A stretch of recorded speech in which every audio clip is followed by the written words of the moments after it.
Initial capacity of 1 gigawatt.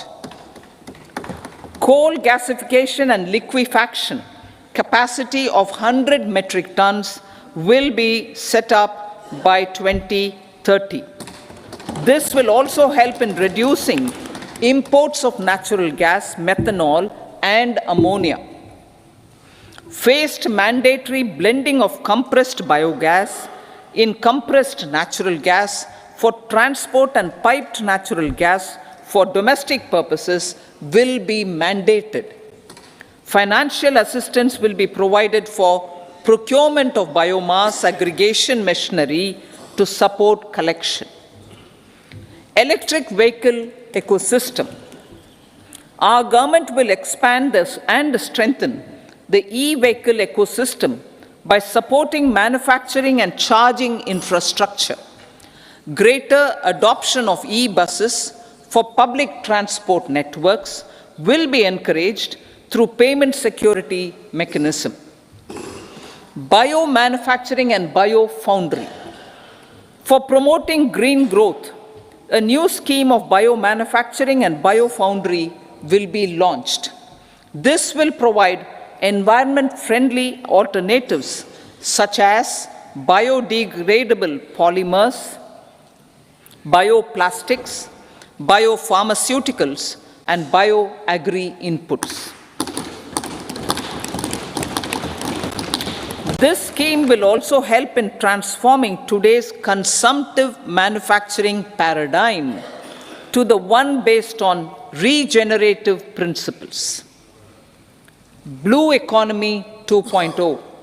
For promoting climate resilient activities for Blue Economy 2.0, a scheme for restoration and adaptation measures and coastal aquaculture and mariculture with integrated and multi-sectoral approach will be launched. Comprehensive development of tourist centers. The success of organizing G20 meetings in 60 places presented diversity of India to global audience. Our economic strength has made the country an attractive destination for business and conference tourism. Our middle class also now aspires to travel and explore. Tourism, including spiritual tourism, has tremendous opportunities for local entrepreneurship.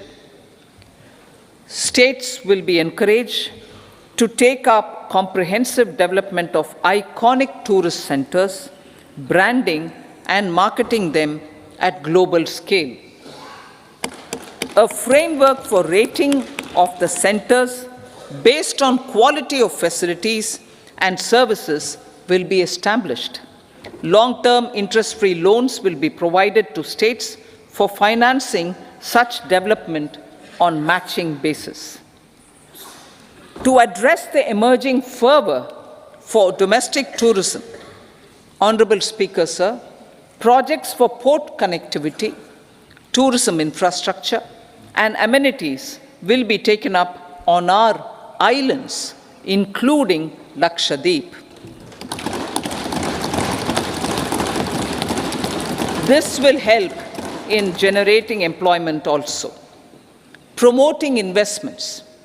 The FDI inflow during 2014 to 23 was $596 billion, marking a golden era.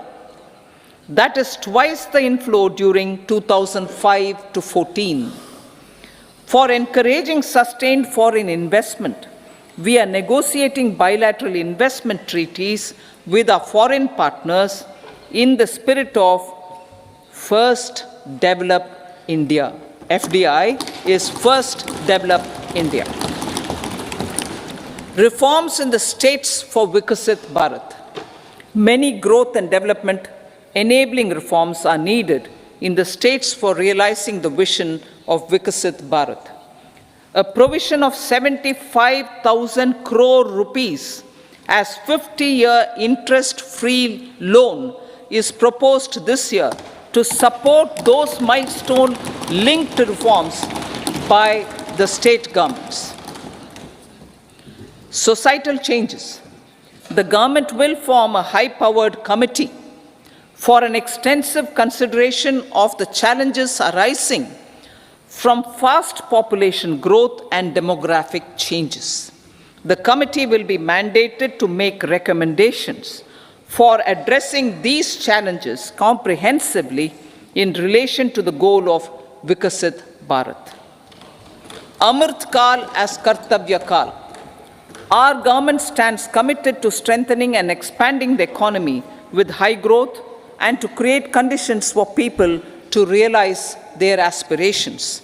Honorable Prime Minister, in his Independence Day address to the nation in the 75th year of our Republic, said, and I quote, "We commit ourselves to national development with new inspirations, new consciousness, new resolutions as the country opens up immense possibilities and opportunities. It is our Kartavya Kal." Unquote. Every challenge of the pre-2014 era was overcome through our economic management and our governance. These have placed the country on a resolute path of sustained high growth. This has been possible through right policies, true intentions, and appropriate decisions. In the full budget in July, Honorable Speaker, our government will present a detailed roadmap for our pursuit of Vikasit Bharat.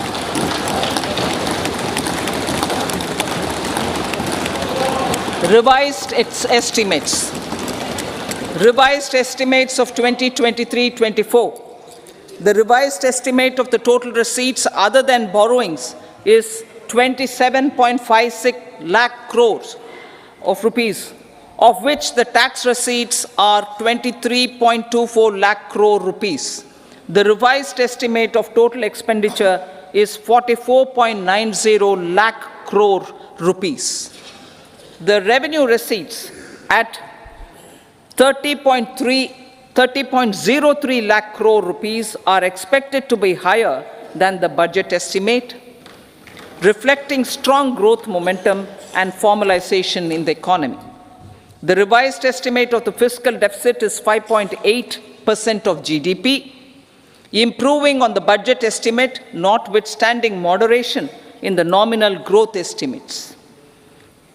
Budget estimates for 2024-25.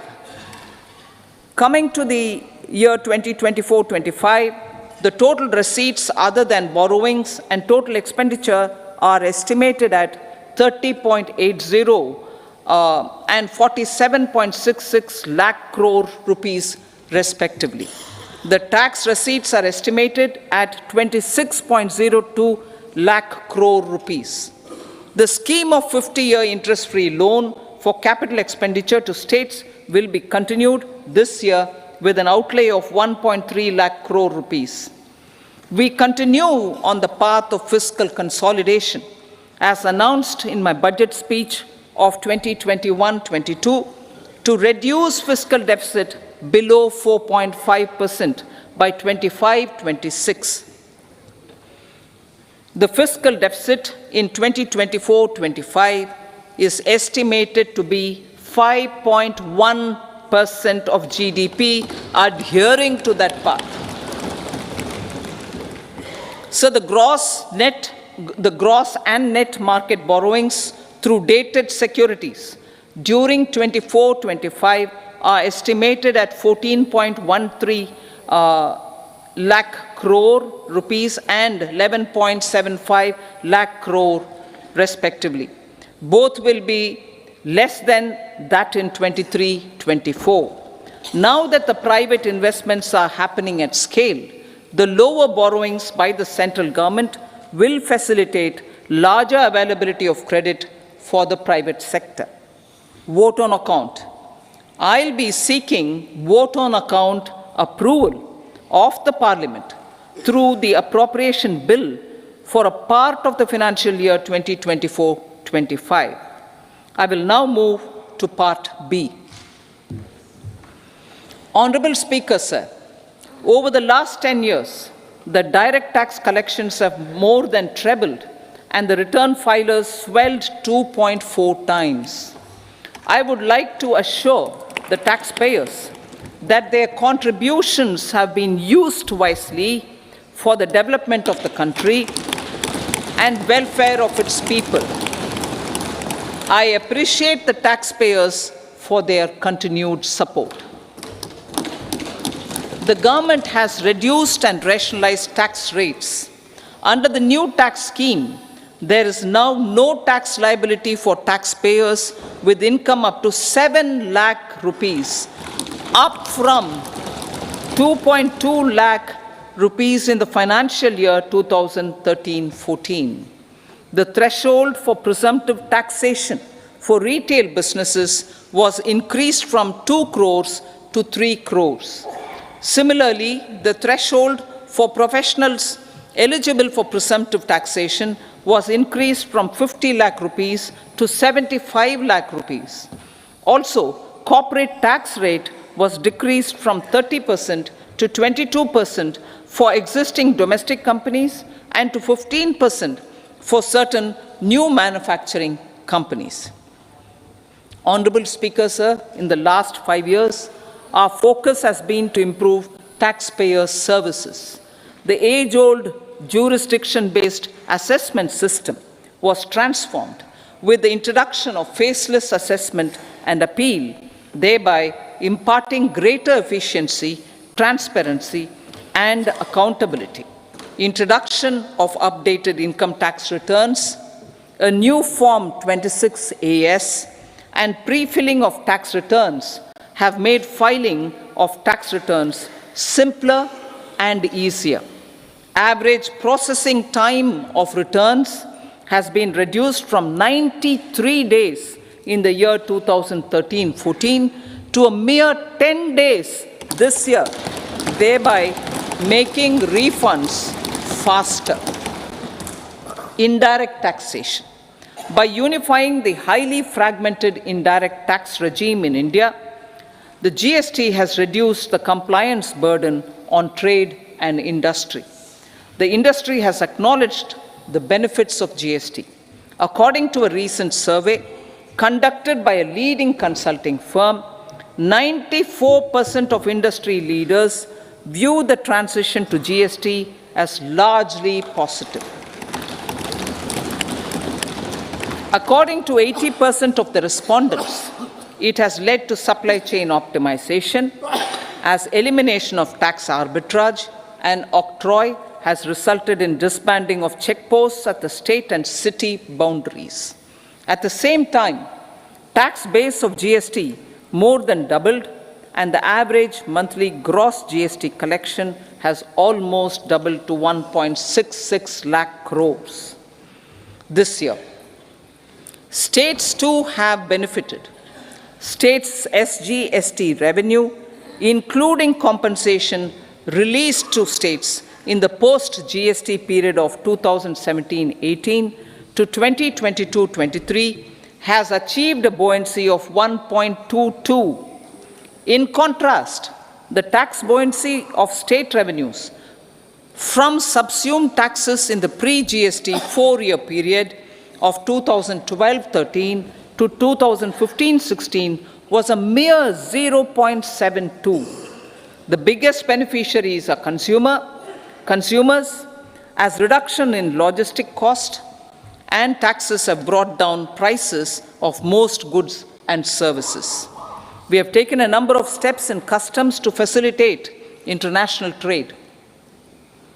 As a result, the import release time declined by 47% to 71 hours at inland container depots, by 28% to 44 hours at air cargo complexes, and by 27% to 85 hours at seaports over the last 4 years since 2019, when the national time release studies were first started. Tax proposals. As for tax proposals, in keeping with the convention, I do not propose to make any changes relating to taxation and propose to retain the same tax rates for direct and indirect taxes, including import duties. However, certain tax benefits to startups and investments made by sovereign wealth or pension funds, as also tax exemption on certain income of some IFSC units, are expiring on 31/3/2024. To provide continuity in taxation, I propose to extend the date to 31/3/2025. Moreover, in line with our government's vision to improve ease of living and ease of doing business, I wish to make an announcement to improve taxpayers' services. There are a large number of petty, non-verified, non-reconciled, or disputed direct tax demands, many of them dating as far back as 1962, which continue to remain on the books, causing anxiety to honest taxpayers and hindering refunds of subsequent years. Honorable Speaker, sir, I propose to withdraw such outstanding direct tax demands up to 25,000 rupees pertaining to the period up to financial year 2009-10 and up to 10,000 rupees for financial years 2010-11 to 2014-15. This is expected to benefit about 1 crore taxpayers. 1 crore taxpayers would benefit out of this. Economy then and now. In 2014, when our government assumed the reins, the responsibility to mend the economy step by step and to put the governance systems in order was enormous. The need of the hour was to give hope to the people, to attract investments, and to build support for the much-needed reforms. The government did that successfully, following a strong belief of nation first. The crisis of those years has been overcome, and the economy has been put firmly on a high, sustainable growth path with all-round development. It is now appropriate to look at where we were then. I repeat, it is now appropriate to look at where we were then till 2014 and where we are now, only for the purpose of drawing lessons from the mismanagement of those years. The government will lay a white paper on table of the House.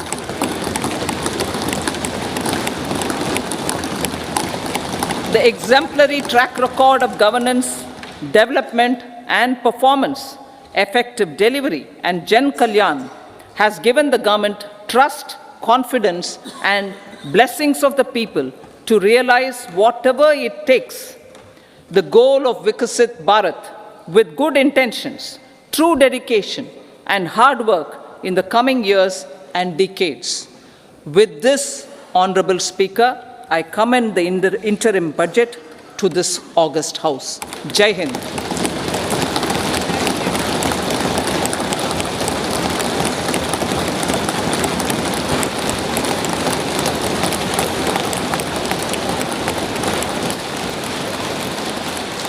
Item number 2, Srimati Nirmala Sitharaman ji.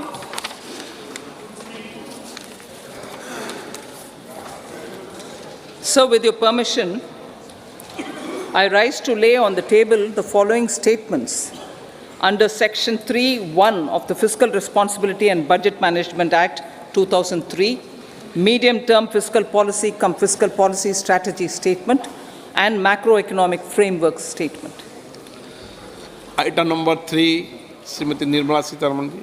Sir, with your permission, I rise to move for leave to introduce the Finance Bill 2024. प्रश्न ये है कि विधेयक को पुनर्स्थापित करने की अनुमति प्रदान की जाए। जो सदस्य इसके पक्ष में हाँ कहें, जो सदस्य विरोध में ना कहें, मेरे विचार में निर्णय हाँ वालों के पक्ष हुआ, हाँ वालों के पक्ष में माननीय मंत्री जी विधेयक को पुरस्तापित करें। Sir, I introduce the bill. सभा की कार्रवाई शुक्रवार दिनांक 2 फरवरी 2024 को प्राप्त 11 बजे तक के लिए स्थगित की जाती है।